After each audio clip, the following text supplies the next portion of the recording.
yard, barbecue, ice cold beer, Mountain Dew. What more can you ask for? It's summertime and it's cold in the fall.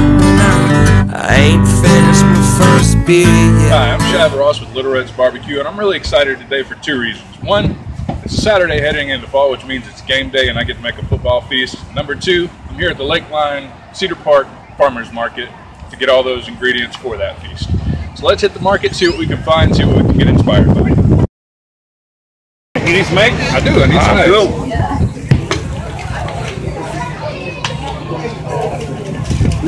Premium certified organic, pasture raised hens. Beautiful eggs. This is Gerald Cole from Organic Care Farms. I get my eggs from him because they're farm raised, they do it the right way. They make sure they take care of the land and the animals, and the eggs are fantastic. This is going to go on one of our Big Bad Wolf burgers, and we'll be all good. And I like giving them because Little Red's is awesome, so it'll be great. Thanks, Gerald. Thanks.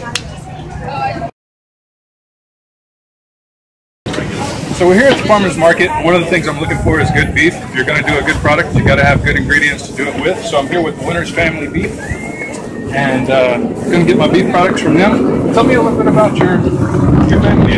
Okay. Well, my family has been ranching in Brady, Texas. My husband and I are the 6th generation on our family ranch in Brady.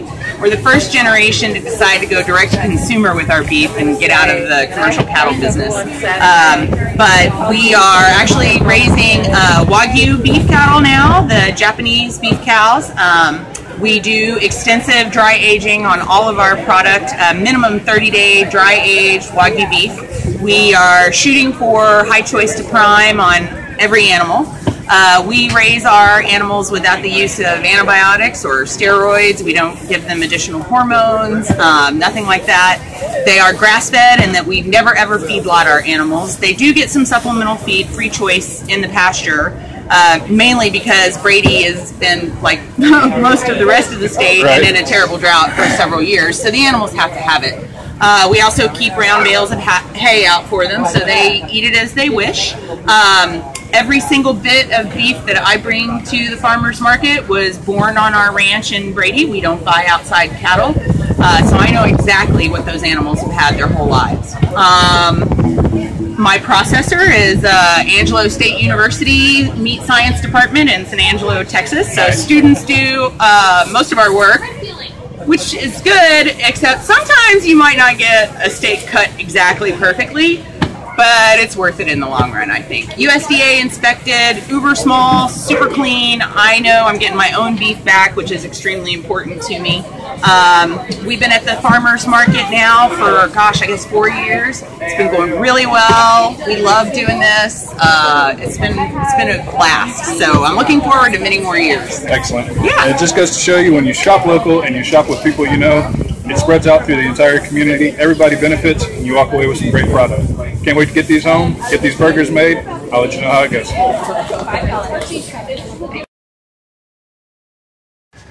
Okay, so I got home from the farmer's market yesterday, and you've just seen my discussion with Winter's Family Beef and Gerald Cole from the Organic Care Farms. But I couldn't grill yesterday because the weather wouldn't cooperate, and this really needs to be done on the grill. So I'm back here today. We're going to get this Big Bad Wolf burger done. And the first part of that burger is going to be getting our bacon ready. Now I've got Little Red's Big Bad Bacon Rub. I'm just going to give her a liberal coating to 4 strips of bacon for one burger. Front and back, rub that in just a little bit. It's called rub for a reason. Flip those over, coat that second side. Now this bacon rub is going to add just a little bit of sweet and a little bit of heat to that bacon. It also helps it come out a little more crispy and is just absolutely fantastic. I've got the oven preheated to 350 degrees. 4 strips of bacon like this, and I use a thick cut bacon. It's going to take about 20 to 25 minutes in the oven. I'll pop that in and we'll get started on the next piece. Okay, so I've got the bacon in the oven and it'll be ready in about 20 to 25 minutes or so. Now it's time for the star of the show, and that's this beef patty. Now I mentioned I went to the farmer's market and I talked with Winter's Family Beef, and that's who I got my beef from. This is no ordinary beef. This is Wagyu beef. It is the American version, basically, of Kobe beef. It's extremely nicely marbled. But the thing about the fat in Wagyu beef, unlike a regular beef, is that it's more of an unsaturated fat. It's still an 80-20 mix, but it's an unsaturated fat. So the melting point of that fat is lower than your regular beef. Now, if I get ground beef from the grocery store or something like that, and it's regular, I normally do my burgers between 350 and 375. This one, I'm actually going to go 300 to 325, let it cook a little bit longer, and let that fat melt all the way through. It's going to make a really buttery, wonderful textured burger. But the first thing we're going to do is season it up with a little bit of Little Red's original seasoning. Just get a little bit of that worked in onto the top. Flip it over. A little bit more on this side.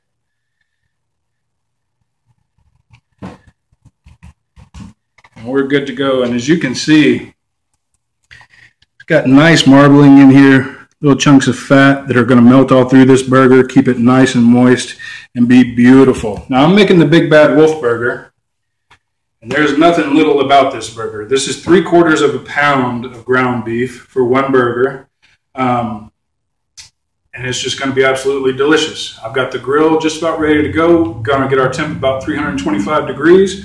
We'll throw this on and get started. So we've got the grill right about 325, right where I wanted it. It'll actually continue to drop a little bit because I've got both my dampeners closed. So it'll come down just a little bit more after I get this burger on. I'm just gonna pop this down right in the center, right over the coals, and we'll let that start going. We'll come back out and check on it, and we'll go from there. All right, so it's been 22 minutes. And our bacon is looking beautiful. I'm just going to pop that out, let that cool a little bit, and we'll be ready to put that on the burger as soon as the burger's done. So as you can see, we've kept the grill just over 300 degrees. Like I said, with this Wagyu beef, we want to go a lower temperature than we normally would for a burger, because that fat melts at a lower temperature than most burgers, or most fat will. And we're just going to get this. Right now it's running about 145 degrees. Now the FDA will tell you that we have to have it at 160. We're going to let this set for just a few minutes. Anytime you take any kind of meat off the grill, you want to let it set for a few minutes to soak back up some of its own natural juices. So we'll get the rest of the burger ready while that happens. Now the last vital component of the Big Bad Wolf burger is a beautifully fried egg. And since I'm from the South, even if this is a non-stick pan, I'm going to put a little butter in it because a little butter makes it better. This is one of the eggs from Organic Care Farms and our friends Gerald Cole. I'm just going to crack that right in there. Let that fry up, and that'll top our burger. One of the other things you'll notice about the Wagyu beef is that there's no shrinkage to the Wagyu beef because of the way the unsaturated fat works with the meat. And as any man will tell you, no shrinkage is a good thing. Now we're just going to top this burger with a little bit of this Monteseo cheese that we got from the farmer's market. I'm just going to pile that up there because if I have one rule about cheese, it's that if a little's good, a lot is better. So we'll get that on there, build us a nice base for our egg. Now that we've got all our cheese on there good, we'll go grab that egg and get this going. So now we've got this beautiful fried egg that we're just going to slide right out and onto our burger. Being very careful not to let it slide off. Then we will top that with a couple of pieces of this wonderful bacon.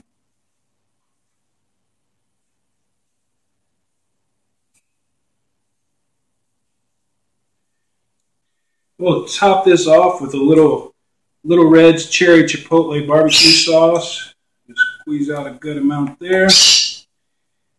And before we close it up,